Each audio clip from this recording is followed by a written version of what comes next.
I had no signs, no symptoms, no previous health issues. I was a Marine for 10 years. I've always been a runner. I've always been in pretty good shape. I've always exercised and have never been someone to get sick, so pretty much just a surprise. It was January 1st of 2022, about 6 in the morning, and I went into cardiac arrest for the first time. We had a normal, fun evening with friends here at home, joking around, brushing our teeth at 1 a.m., went to sleep, normal night. 6 a.m., I'm a light sleeper, and Brad made a very strange sound. I noticed really quickly he wasn't breathing. Called 911 and screamed for our son, who was visiting from college, to come across the house and help me. He went into action and began CPR probably within a minute and a half of Brad going into what we now know as cardiac arrest. The police arrived and took over CPR from Peyton.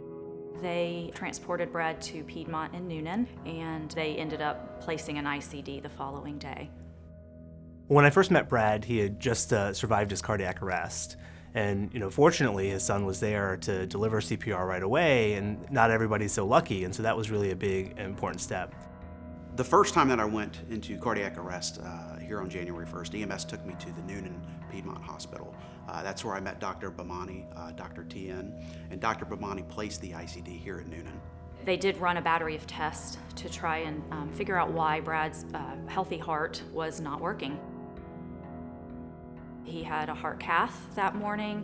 He had no blockages, so they met with me and with my family and let us know what an ICD was, and that he obviously needed one. And on January 2nd, Dr. Bamani placed the ICD. Basically what we do is we make a small incision in the upper chest. We thread a wire from the blood vessel here that travels down into the heart muscle, and then we attach the defibrillator can up in the upper chest and then sew that back up. It's watching the heart, and if the heart ever goes into cardiac arrest, the defibrillator can deliver a shock and get you back into normal rhythm, saving your life in that moment. 6 weeks after I got home after the first event and I had my ICD placed, I got up to about 6 o'clock on a Saturday morning and went to the bathroom and passed out in the bathroom and didn't realize it because I was so dizzy when I walked in there. I walked back into bed. Heather woke up and we were having a conversation. The next thing I remember is she was leaning over me, extremely concerned, wondering what was going on. And apparently I'd went back into V-fib. Heather drove me to Piedmont Fayette again, and that's where I met Dr. Singh. I walked into Brad's room. What I saw was completely not what I expected from a typical heart failure patient. I think Brad's story is unique in the sense that heart failure does not look the same for everyone. It does not look like your heart's steadily been getting worse over years. It can be all of a sudden. His bottom chamber was causing ventricular arrhythmias, and his ICD was going off. I probably went into cardiac arrest 15 times or so that Valentine's Day, February 15th. And Dr. Singh was a part of my treatment pretty much the rest of the entire year.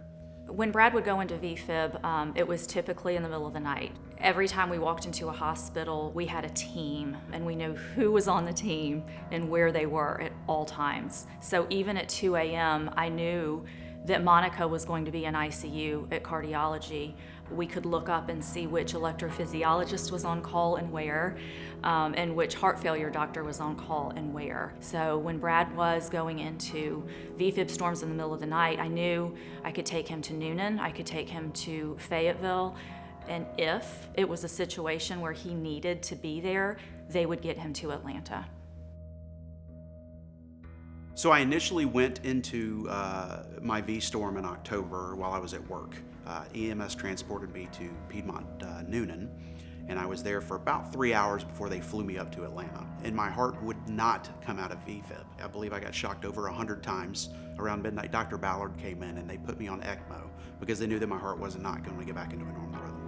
Specifically for what Brad needed, he needed support because his heart and his lungs had stopped functioning. So we provide external heart and lung support, that is both circulation and respiration or oxygenation. So we provide what's not being provided by the heart and lungs externally. What's remarkable at our place is through our physical therapy and physical therapists over the years, we now ambulate or walk every single ECMO patient who has femoral cannulas, which just a few years ago would be unheard of, and we have been doing it for a number of years.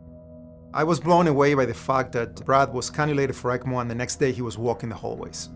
So he had gone from an arrest or near arrest situation to walking in the ICU to stay conditioned, to stay in good shape, and that's not something that happens at most other institutions in the country. Our physical therapy team is just amazing.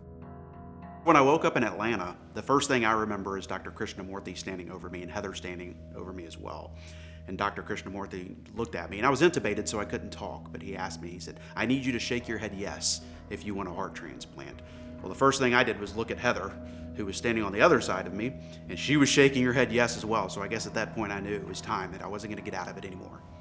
I know Dr. Molina has a huge passion for transplant and providing hearts to people in need in this area, and it's tremendous to know that we have that resource here at Piedmont. During his transplant, I actually went and got his heart, came back, and then sewed it in. So while I'm officially the surgeon of record, the truth is the reason why we do the things we do as a team.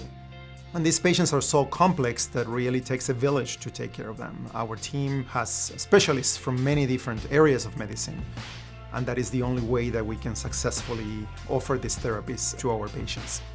Let's say, 20+ hospital system where quality and care is the paramount thing that we deliver.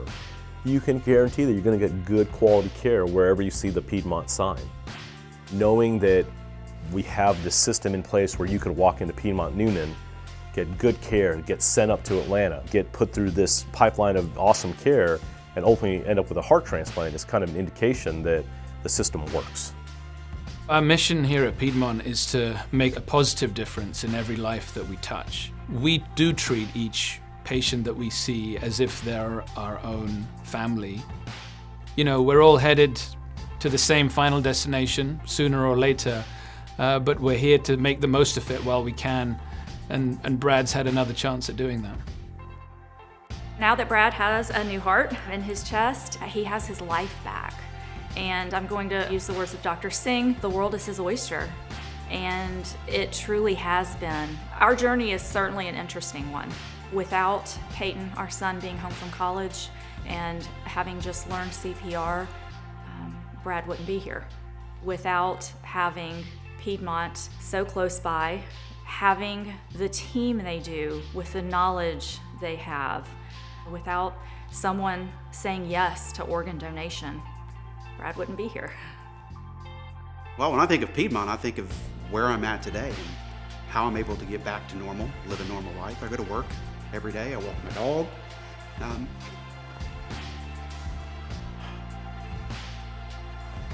Sorry.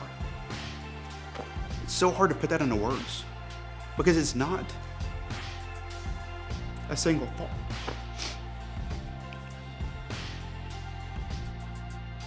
For the entire year, it was extremely scary, not knowing where we were going to be or whether or not I could work again or what I could do. And I'm back to normal. It's like it never happened.